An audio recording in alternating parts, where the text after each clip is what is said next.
The Young and the Restless Spoilers. The air around Daniel Romalotti's house was thick with tension. As Chance Chancellor arrived with a full forensic team in tow, the entire area had been sealed off, transforming the once peaceful home into a crime scene.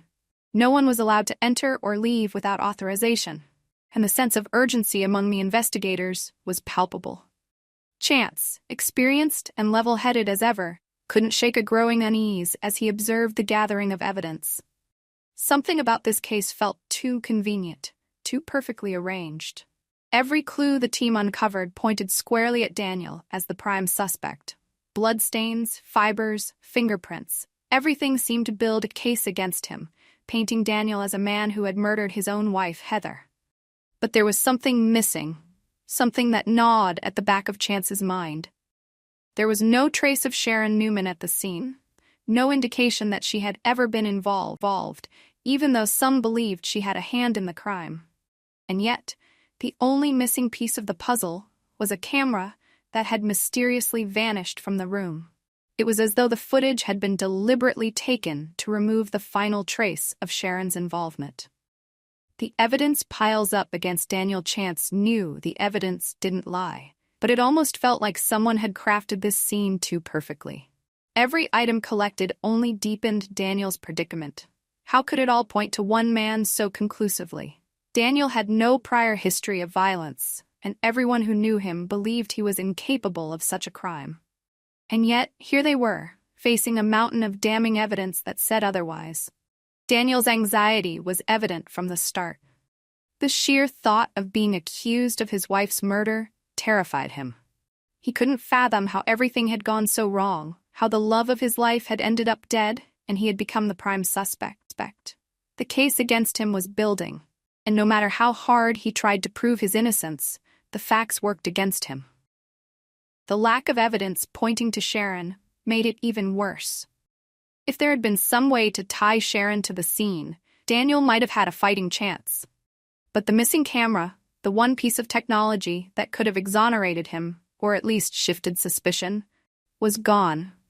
Someone had been careful enough to remove the footage, leaving Daniel trapped in a web of lies and deceit. Chance's reluctant decision. Chance, though uncomfortable with the situation, knew what he had to do. The evidence was overwhelming, and no detective could ignore the conclusions it drew. As much as Chance wanted to believe in Daniel's innocence, the case was no longer about gut feelings. It was about hard facts. And the facts said that Daniel, with a heavy heart, Chance gave the order to arrest Daniel.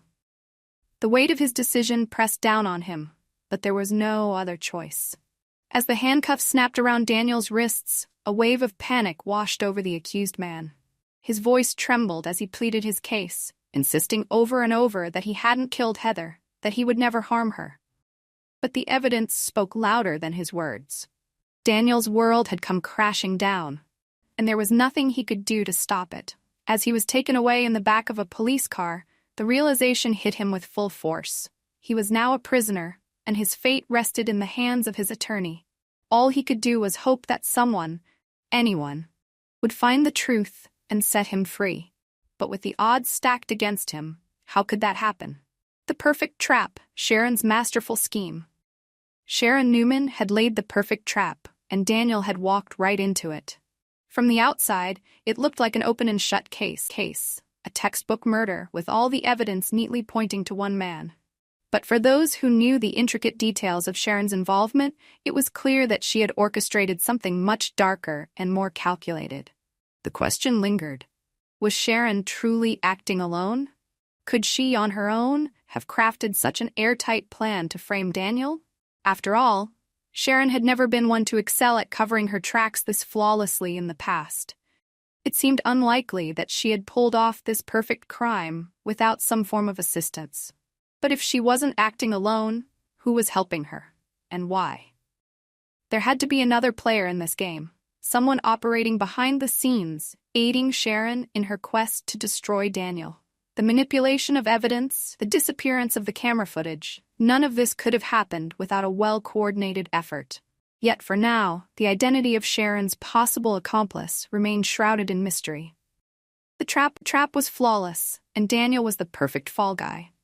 Daniel's desperate plea, Who will save him? As Daniel sat in his cold, dimly lit cell, his thoughts raced. His mind was flooded with memories of Heather, of their life together, and the nightmare that had become his reality. He didn't kill her. He knew that with every fiber of his being. But that didn't matter now. Everyone else believed he did, and he had no idea how to clear his name. His only hope was that his lawyer could uncover the truth before it was too late. Daniel's attorney was already working tirelessly, reviewing the case, going through the evidence, and preparing to fight for his freedom. But even the best lawyer couldn't change the fact that everything seemed to be working against Daniel. It was as though the universe had conspired to ruin him, and the more he thought about it, the more hopeless he felt. Still, there had to be something, some crack in the case that could prove his innocence. Perhaps Sharon had made a mistake.